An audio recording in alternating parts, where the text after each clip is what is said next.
우리 옆 사람하고 인사합니다. 메리 크리스마스. 즐거운 크리스마스입니다. 우리 주님의 탄일을 축하하는 찬양의 메아리가 온 세상에 울려 퍼지는 거룩한 시간입니다. 오늘은 인류 역사 속에서 가장 아름다운 날, 가장 기쁘고 즐겁고 신나는 날입니다. 왜냐하면 하나님이 친히 사람의 모양을 입으시고 이 땅에 오신 날이요, 하늘 문을 여시고 이 땅에 어둠의 장막을 걷으시고 죄와 사망의 쇠사슬을 끊으시고 죄인들에게 새 생명을 주시기 위하여 하나님의 사랑이 놀라우게 우리 인간에게 역사하신 날이 바로 오늘 바로 성탄절입니다. 전에 고통하던 자에게는 흑암이 없으리로다. 멸시를 당하던 스불론과 납달리 해변의 길과 이방의 갈릴리를 영화롭게 하셨느니라. 흑암에 행하던 백성이 큰 빛을 보고 사망의 그늘 진 땅에 거하던 자에게 빛이 비치었도다. 이사야 9장에 기록된 메시아의 예언이 성취된 거대한 역사의 시간입니다. 보라, 처녀가 잉태하여 아들을 낳을 것이요 그 이름을 임마누엘이라 하리라. 마태복음 1장 23절. 이 말은 이사야 선지자가 예언한 이사야 7장 14절의 성구를 그대로 옮긴 말씀입니다. 임마누엘, 이것은 유대인의 영원한 수건입니다. 뿐만 아니라 그것은 하나님의 형상을 따라 지음을 받은 인간들 전체가 마땅히 바라고 소망하고 기대해야 할 인류 영원한 소망이 바로 임마누엘입니다. 하나님이 인간과 함께 하는 데서만이 인간은 참된 행복을 보장받게 된다는 것을 성경은 계속적으로 우리에게 강조하고 있습니다. 하나님이 없는 정치, 하나님이 없는 문화, 하나님이 없는 경제, 하나님이 없는 과학, 하나님이 없는 예술, 종교, 기타 인간 생활 모든 부분에서 하나님을 떠난 인간들만의 노력은 부패와 비극을 면하지 못한다라는 것을 성경은 우리에게 말씀해 주고 있습니다. 전 세계가 잘 먹고 잘 입고 잘 살면 정말 세계의 모든 질서가 더 좋아져야 되는데 오늘처럼 이렇게 어려운 시대가 없습니다.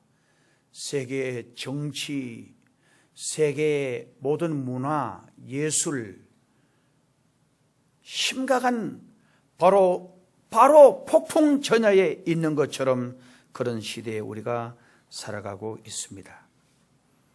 이제는 1년이 다 지나가고 다시 새해를 맞을 준비를 우리가 하고 있습니다. 그러나 우리가 해마다 맞이하는 성탄절이지만은 그 성탄절의 뜻을 바로 알고 성탄절의 그 의미의 은혜를 바로 깨닫고 감사하고 뜻있게 보내는 때가 얼마나 될까 생각을 할 때에 성탄절을 맞이할 때마다 부족을 느끼지 않을 수가 없습니다. 성탄절은 세계에서 가장 큰 명절로 지켜져 내려오고 있습니다. 이 세계의 최대의 명절인 성탄절의 의미는 단순히 예수라고 하는 한 분 사람의 탄생일이라는 데에서 그치는 것이 아닙니다. 인류 역사의 한 새 기원을 이루겠다는 점, 그래서 우리가 역사 말할 때의 AD와 BC는 예수님의 탄생을 기점으로 하는 거예요. 그래서 예수님이 오시기 전을 BC, 영어로 Before Christ라는 거예요. 그 다음에 AD라고 나누는 것입니다. 죄악과 무지와 암흑 속에서 신음하던 모든 인류가 이 한 분 예수 그리스도의 탄생으로 말미암아 해방이 되어지고 자유를 얻게 되어졌다고 하는 역사적 변화에 보다 큰 의미가 있다라는 것입니다. 이 시간은 동방 박사들의 예수님 탄생 축하를 생각해 보면서 은혜를 나누려고 합니다. 오늘 본문 말씀에서 그의 별이 나타난 것을 보고 이 동방 박사들은 직접 황금과 유향과 몰약을 준비해 가지고 길을 떠났습니다. 그 별을 보고 따라오다가 마침내 예루살렘의 헤롯 왕궁에 이르러 유대인의 왕으로 나신 이가 어디 계십니까? 왕과 모든 신하들이 이 동방에서 찾아온 귀한 정말 손님들의 말을 듣고 깜짝 놀랍니다. 그리고 헤롯 왕이 대제사장들을 불러서 유대인의 왕 그리스도가 어디서 나겠느냐 이렇게 물으니까 미가서 5장 2절에 있는 예언의 말을 그들이 들려줍니다. 유대 땅 베들레헴아, 너는 유대 고을 중에서 가장 작지 아니하도다. 네게서 한 다스리는 자가 나와서 내 백성 이스라엘의 목자가 되리라. 그들은 베들레헴에서 그리스도, 정말 그들이 바라던 메시아가 탄생할 것이라고 일러 주었습니다.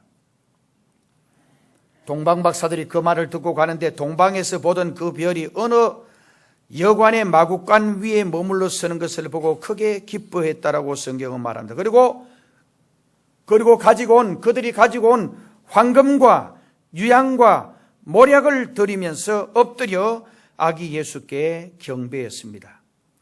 그러나 헤롯 왕은 예수님을 찾아서 칼로 맞이하려고 했고, 그리고 제사장과 서기관들은 동방 박사의 물음과 성경의 계시를 보고서도 믿지 아니했고, 여관의 주인은 예수님을 마구간으로 내보냈습니다.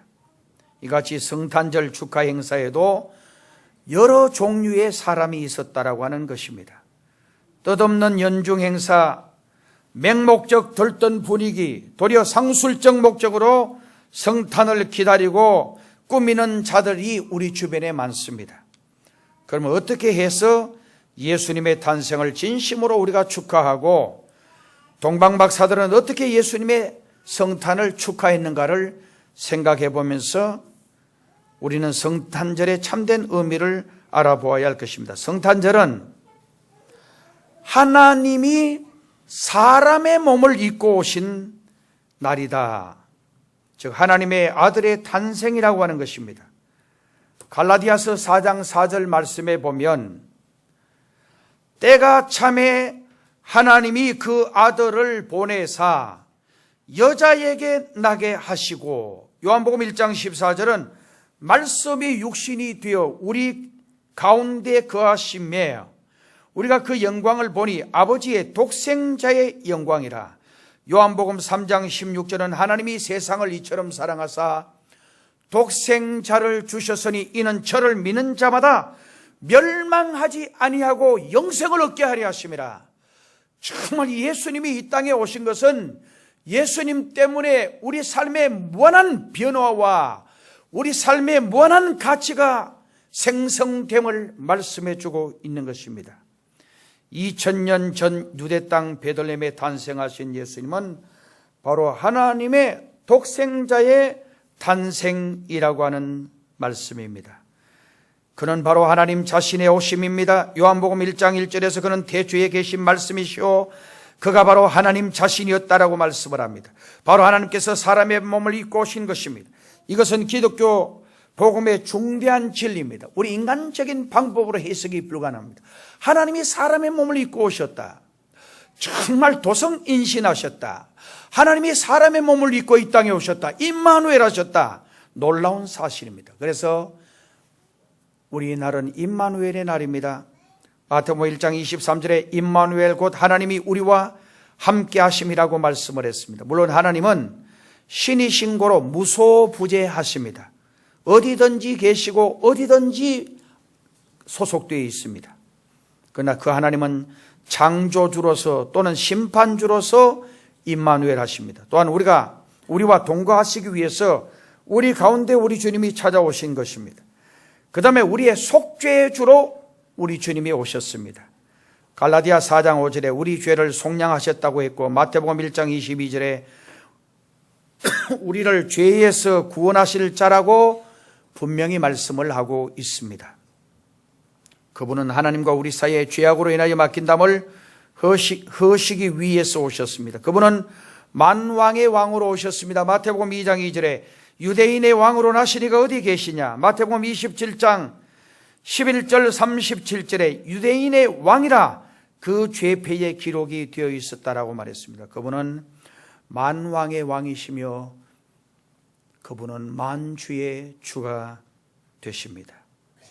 이 거룩하시고 귀하신 분을 동방의 박사들은 어떻게 맞이하며 어떻게 축하했는지를 면밀하게 살펴보도록 하겠습니다. 첫째로 먼 길을 고생하며 몸소 찾아와 축하했습니다. 이것은 자기들의 몸을 하나님께 드리는 헌신을 했다라는 거예요.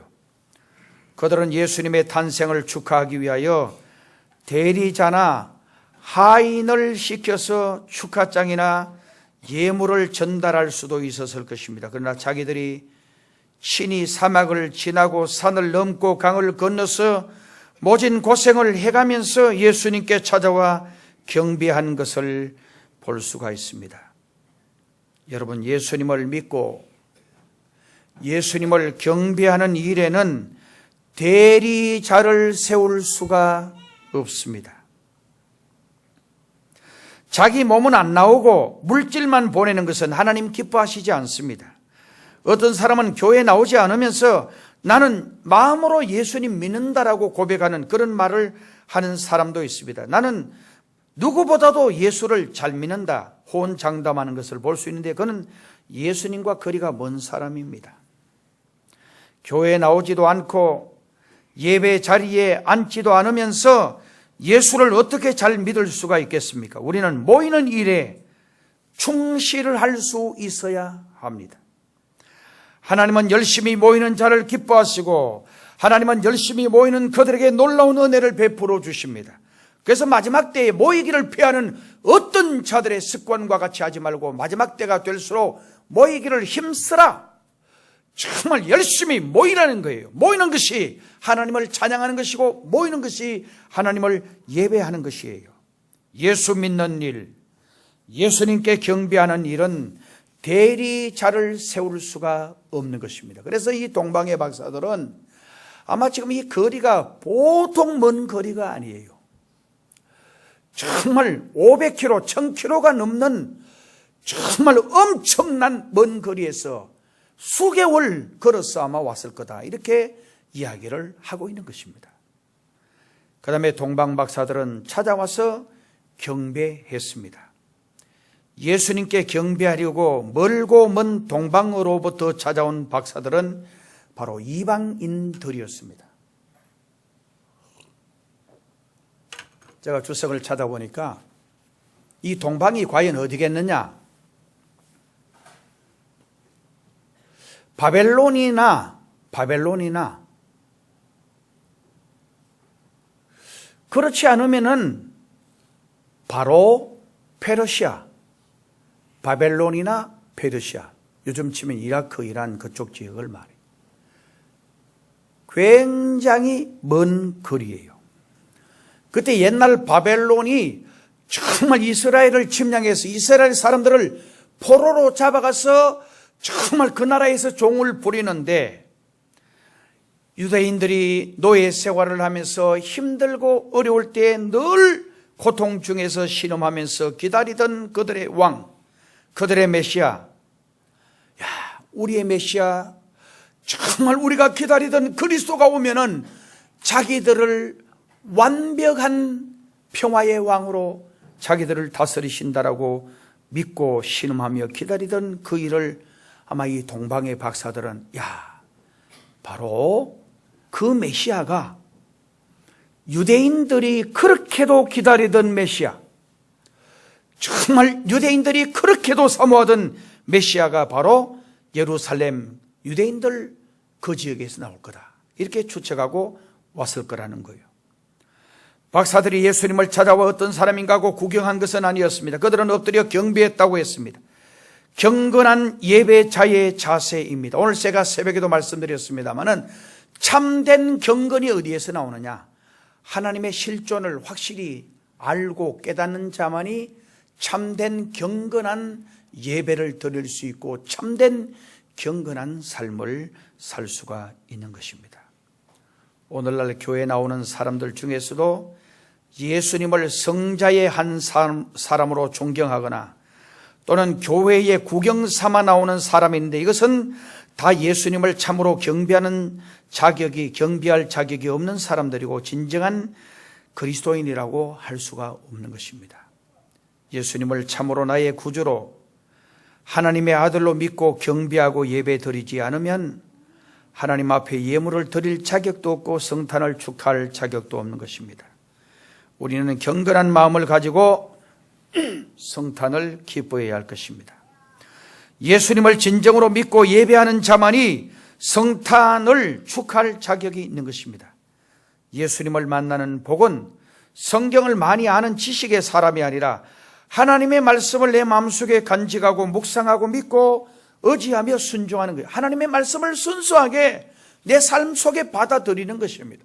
정말 하나님의 말씀을 이렇게 비판하고 저렇게 비판하고 하나님의 말씀을 거부하는 것이 아니고 하나님의 말씀이 들려질 때 그대로 아멘으로 받고 수용하는 사람이 바로 하나님을 진정으로 예배하는 사람입니다. 동방 박사들은 값진 예물을 주님께 드렸습니다. 동방 박사들이 예수님께 드린 예물은 모두 진귀한 것이었습니다. 황금은 믿음을 나타낸다고 말씀을 했습니다. 베드로전서 1장 7절 말씀에 너희 믿음의 시련이 불로 연단하여도 없어질 금보다 더 귀하여 예수 그리스도에 나타나실 때에 칭찬과 영광과 존귀를 얻게 하려 함이니라. 그래서 성경에 보면 이 황금은 전부 다 믿음을 나타내요. 그래서 여러분 성전을 짓는데 정말 성전의 모든 도구들 보면 거의가 다 금을 바깥에 입혔어요. 가장 소중한 법궤, 정말 가장 귀중한 법궤의 재료는 그 나무는 조각목, 가시나무예요. 아무 쓸모없는 나무인데 이것은 오늘 타락된 우리 인간을 가리키는 말이고 정말 그 조각목을 조각조각 이어서 붙여가지고 정말 거기 금을 칠해가지고 금을 거기다가 입혀가지고 그 성물을 만들었어요. 이 금은 바로 믿음을 말하는 것입니다. 하나님은 오늘 저와 여러분의 어떤 육신적인 여러분의 환경을 보고 여러분의 조건과 여건을 보고 여러분의 어떤 부족한 저를 보세요. 인간의 어떤 그런 것들을 나약한 여러분들을 보지 않습니다. 저를 전부 다 한번 보세요. 숙이지 마시고.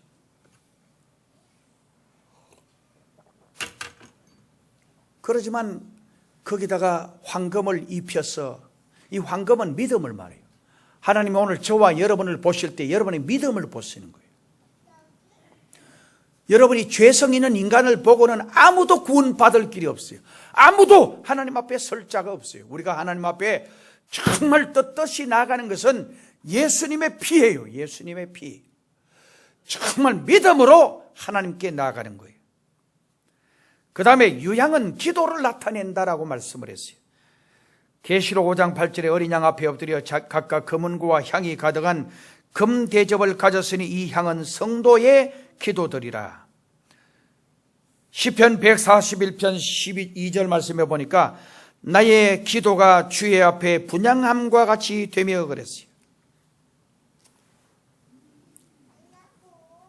그래서 성전에는 24시간 향을 계속 태웠어요. 절 보세요.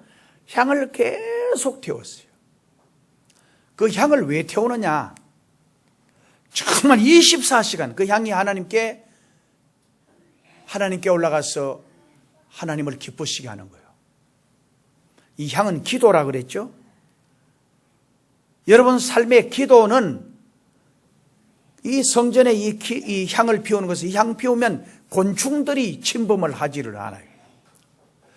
정말 향을 피우면 어둠의 권세가 침범하지를 못해요. 그래서 여러분들이 하나님께 예배를 드리고 기도를 드릴 때 여러분의 기도가 향처럼 올라가서 그리고 하나님께 상달이 되고 그리고 어둠의 권세와 저주의 권세가 다 떠나가게 되어지는 역사가 일어나는 것입니다. 그 다음에 모략을 드렸습니다. 이 모략은 희생을 나타냅니다. 모략은 죽은 사람에게 바르는 것으로 죽음을 각오하는 희생을 의미하는 것입니다. 오늘날 우리들은 이 세 가지를 하나님께 드릴 수 있어야 합니다. 믿음 없이는 하나님을 기쁘시게 할 수가 없습니다. 기도 없이는 주님의 일을 잘 감당할 수가 없습니다. 여러분, 그래서 내년에 어떤 부서에 유치부장이든지 아동부장이든지 중고등부장이든지 재정부장이든지 무슨 부장이든지 기도 없이 정말 주의 일을 한다. 이 그만하고 교만한 거예요. 정말 철저하게 교회 못 오면 집에서라든지 어디서든지 기도에 무릎을 꿇고 기도하면 반드시 여러분 삶 속에 기적이 일어납니다. 구역장을 맡든지 권차를 맡든지 무슨 일을 맡든지 교회 학교 교사를 맡든지 성가대를 맡든지 어디에서 무엇을 하든지 기도 없이 하는 것은 정말 교만한 것입니다. 기도 없이 주님의 일을 할 수가 없습니다. 그리고 참으로 주님께 예배하는 자들은 희생과 헌신이 있어야 합니다. 멀리서부터 예수님께 경배하기 위하여 당시에 매우 귀하고 값비싼 황금과 모략과 유향을 가지고 와서 예수님께 바쳤습니다. 사랑하는 성도 여러분, 정말 우리가 주님의 은혜를, 예수님의 탄생의 이 비밀의 위대한 비밀을 깨닫는다면 우리가 몸 바쳐서 헌신해도 아깝지 않습니다. 물질 들여서 헌신해도 아깝지 않습니다. 주님 앞에 시간 바쳐 헌신하고 우리가 물질 바쳐 헌신할 때 흔들어 넘치도록 축복을 받습니다. 그래서 여러분, 물질로 헌신하지 않고는 절대 물질의 복 받을 수가 없습니다. 정말 성경은 이걸 분명히 우리에게 말씀을 합니다. 심은 대로 거둔다라고 말씀을 했습니다. 우리가 지금 이 한 해를 지났지만 내년에는 철저하게 여러분들 마음속에 철저한 11조 생활과 정말 철저하게 하나님을 섬기는 감사의 생활과 철저하게 하나님께 내 몸을 드리고 내 시간을 드리고 내가 기도의 제단에 내 몸을 던지는 그런 희생이 없이는 하나님의 기적을 경험할 수가 없습니다. 늘 여러분들의 믿음이 왜 성장하지 않은지 아세요? 늘 하나님을 시험하기 때문에 그렇습니다. 하나님을 믿지 못하기 때문에 그렇습니다. 하나님을 전적으로 믿는다면, 예수님을 진짜 믿는다면 11조 아깝지 않습니다. 그게 아깝게 느껴지고 못 드리면 아직도 믿음의 사람이 아닙니다. 철저하게 하나님 앞에 내 전부를 드리고도 부족함을 느끼는 그 신앙이 주님이 기뻐하시는 신앙입니다. 얼마나 주님을 사랑하는가는 주님을 위하여 얼마나 헌신하고 주님을 위해서 얼마나 희생할 수 있는가로 나타낼 수가 있습니다. 우리는 자녀들을 다 사랑합니다. 그러므로 그들을 위한 일이라면 어떤 고통도 어떤 희생도 어떤 헌신도 사양하지 않고 최선을 다하여 헌신하게 됩니다. 우리가 예수님을 정말 사랑한다면, 예수님이 이 땅에 오셔서 우리를 위해서 정말 몸부려 피 흘려 십자가의 고난 당하시지 않았다면 나에게 영생의 복락이 없다라는 것을 분명히 깨닫고, 정말 지옥과 저 지옥의 저주가 얼마나 무섭다라는 것을 분명히 여러분들이 안다면, 천국이 얼마나 영광스럽다면, 우리가 사는 이 세상은 모든 성인 군자들이 말한 것처럼, 그리고 성경이 말하는 것처럼 짧아요. 인생은 짧아요. 그래서 옛날 사람은 인생은 짧고 예수는 길다라고 말했고, 정말 사람은 죽어서 이름을 남기고 호랑이는 죽어서 가죽을 남긴다. 다 짧다는 거예요. 짧기 때문에 죽고 난 후에 명예와 정말 그 영광을, 죽고 난 후에 그 이름이, 아브람 같은 경우는 오늘까지도 우리가 아브람, 히틀러는 오늘까지 저주스러운 이름으로 남게 되어지는 것입니다. 여러분, 인생은 짧습니다. 풀과 같습니다. 정말 인생의 영광은 꽃과 같습니다. 다 시들고 떨어집니다. 아침 안개와 같은 존재입니다. 인생을 다 허무하게 노래했습니다. 우리의 삶도 그렇게 이 세상에 언제까지 우리의 삶이 주어질지는 아무도 몰라요. 오늘 60쯤 되신 분은 70 사시는 분은 10살 더 살다 가고 20년, 80 사실 분은 20년 더 살다 가고 90 사실 분은 30년 더 살다 가는데 그 짧아요 그게. 80 넘으면 사나 죽으나 거의 비슷한 거예요. 짧은 인생에 너무 올인하지 마시고 내 인생의 삶을 전적으로 하나님을 영화롭게 하는데, 하나님을 즐겁게 하는데, 하나님을 기쁘시게 하는데, 동방 박사들이 자기들의 가장 소중한 것으로 주님께 예물을 드린 것처럼 여러분들도 이 성탄절 주님 앞에 기쁘고 즐겁고 감사하는 마음으로 예물 드리면서 주님을 축하하시기를 주님의 이름으로 축복합니다. 기도드리겠습니다. 존귀하신 아버지 하나님, 우리의 기도를 들으시고 우리의 간구를 들으시고 우리의 소원을 들으시는 주님, 이 시간 주님 앞에 귀한 예물 드리며 주님 앞에 진정으로 우리의 몸을 드리고 우리의 정성을 드리는 귀한 시간입니다. 한 심령도 억지로 인색함으로 드리지 않게 하시고 정성된 예물을 드리면서 주님의 오심을 진심으로 축하하게 하여 주옵소서. 예수님의 이름으로 간절히 기도드리옵나이다. 아멘.